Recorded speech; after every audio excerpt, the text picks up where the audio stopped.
How to manage app unlock on Yahoo Mail app. Hello guys, so all what you have to do is so simple. Just go to Yahoo Mail.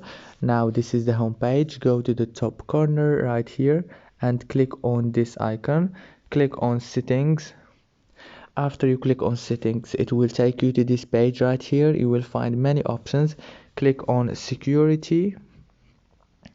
Now here on security you will find, as you can see, this app unlock option, and you will be able to manage it from here. You can turn it on or turn it off from here, or you can manage the time after leaving the app, for example after 1 minute, after 5 minutes.